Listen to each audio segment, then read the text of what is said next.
kids! My name is Teacher Den and later, makakasama natin si Teacher Jem para sa ating praise and worship. Kung ready na kayo, tayo na tayo!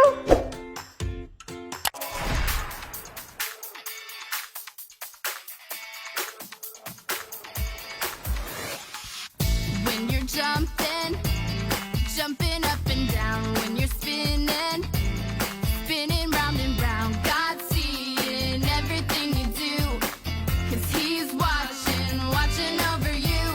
God is watching over you, 24/7 watching over you. Your life is in His hands, whoa, whoa. He's got great big plans, 'cause He's watching over you. When you're waving your hands up in the air, when you're shouting, no matter when or where, God's seeing everything you do, 'cause He's watching over you. God is watching over you, 24/7 watching over you. Your life is in His hands, whoa, whoa.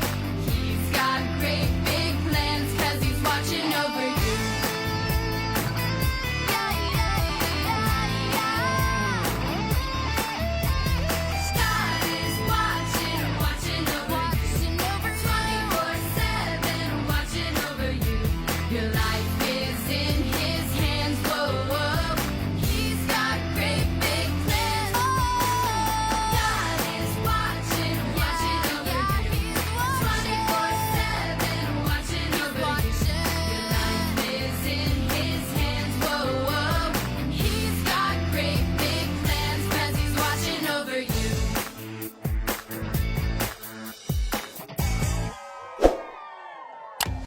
Hi kids! Ako nga pala si Teacher Grace. Salamat sa pagsabay ninyo sa ating praise and worship.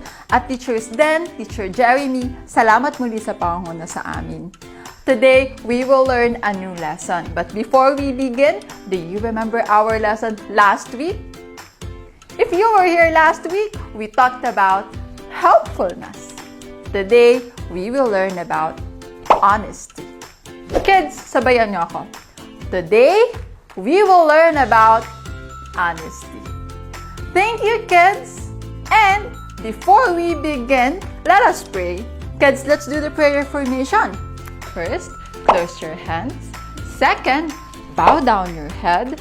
And third, close your eyes. Lord, thank you for the wonderful day that you have given us. Please forgive us for all our sins. And today, please open our hearts and minds so that we will learn from your word today. We love you and we thank you. In Jesus' name we pray. Amen. Thank you, kids. And today, we are now starting our lesson. Teacher Zai is ready to give us a beautiful story about honesty. So kids, let us all sit down and listen carefully. God bless! Hello kids! Welcome again dito sa COG Kids TV. I am Teacher Zai at ako naman ang makakasama nyo sa pagtuklas ng isa na namang Bible story na kapupulutan natin ng aral. Pero bago ang lahat, may ipapakita muna ako sa inyo. Meron akong jar of water at meron din akong mga butones. Kunwari, ikaw itong jar of water. At itong mga butones, yung mga kasalanan mo. Ihulog ko ang mga butones na to dito sa jar of water. Nawala!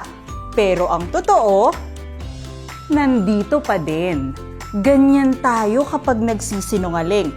Akala natin maitatago natin. Akala natin walang nakakaalam. Pero ang totoo, lilitaw at lilitaw pa rin ang katotohanan. Siguro, marami sa atin ang guilty sa pagsisinungaling. Siguro yung iba sa atin nagsisinungaling kasi ayaw mapagalitan ni teacher o kaya ni mommy at ni daddy. Some call it little lie or white lie. But the Bible calls it a lie, and Christians should not do this.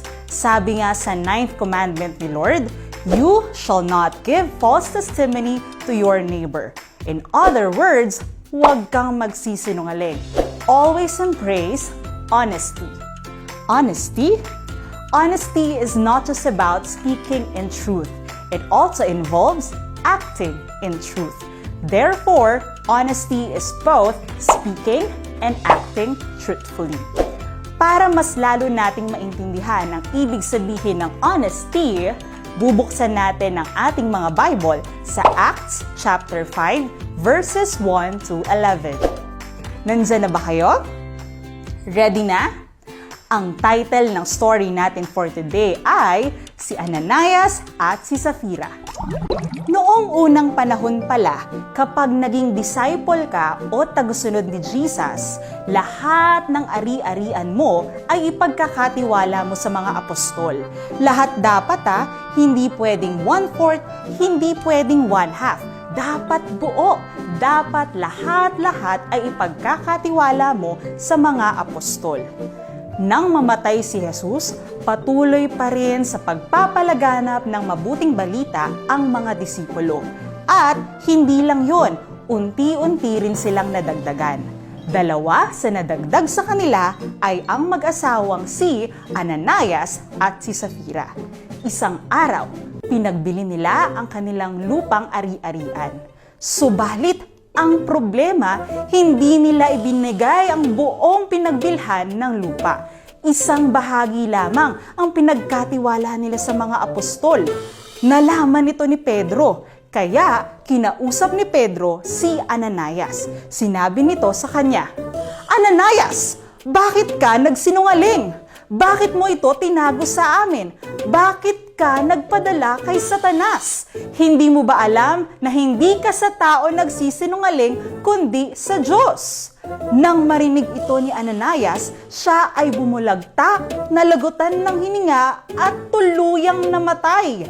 Lahat ng nakabalita sa pangyayaring ito ay pinagharian ng matinding takot. Kaya ang mga binata sa paligid ay lumapit sa bangkay ni Ananias, binalot ito at inilibing. 3 oras makalipas ang pangyayari, dumating ang asawa ni Ananias na si Safira na walang kaalam-alam sa pangyayari. Kinausap siya ni Pedro. "Safira, sabihin mo nga sa akin, ito nga lang ba ang kabuuan ng pinagbilhan ng inyong lupa?" Sumagot si Safira, "Opo, iyan lamang po." Nagalit si Pedro. "Bakit kayo nagkaisang subukin ang Espiritu ng Panginoon?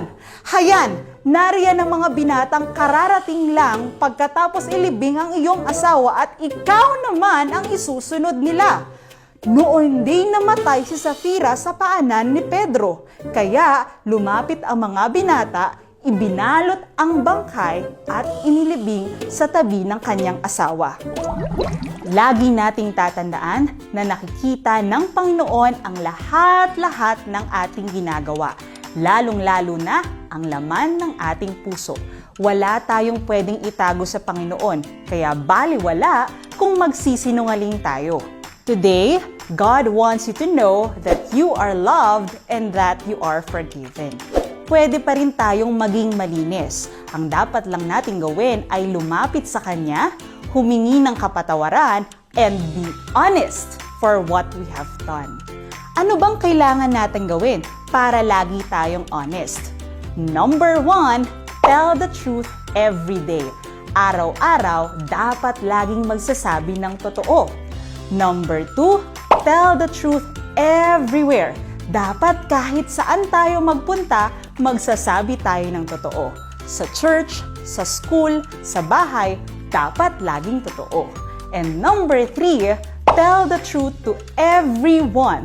Dapat kahit sino ang kausap natin, magsasabi tayo ng totoo. Bilang Christians, we are expected to be honest. To be honest is to be trustworthy. Pinagpapala ng Panginoon ang mga taong tapat at hindi nagsisinungaling. Tandaan din natin ang ating memory verse for today. You shall not give false testimony against your neighbor. Exodus 20 verse 16. I hope you learned something for today. Here is Teacher Grace for our closing part. Salamat Teacher Zai sa pagkikwento sa amin. Nung panahon pala ni Ananias at Sapphira, kapag nagsinungaling ka, mamamatay ka. Maaaring sa panahon natin, pag nagsisinungaling tayo, hindi tayo agad mamamatay. Pero, ang integridad at tiwala sa atin ng tao ay unti-unting mamamatay.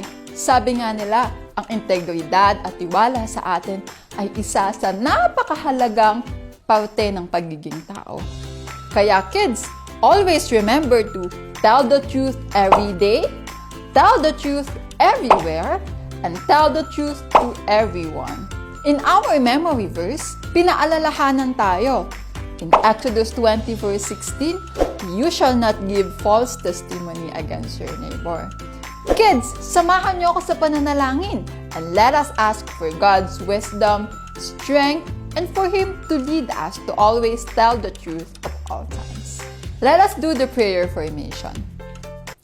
Lord, thank you for teaching us the importance of honesty. Lord, please lead us, give us wisdom and strength to tell the truth every day, everywhere, and to everyone. Lord, we commit our lives to you. We thank you and we love you. In Jesus' name we pray. Amen. Thank you, kids. I hope you learn the value of honesty and make it a habit to tell the truth every day, everywhere, and to everyone. And kids, next week, we will be learning another lesson. So kids, kita-kits tayo dito lang sa COG Kids TV!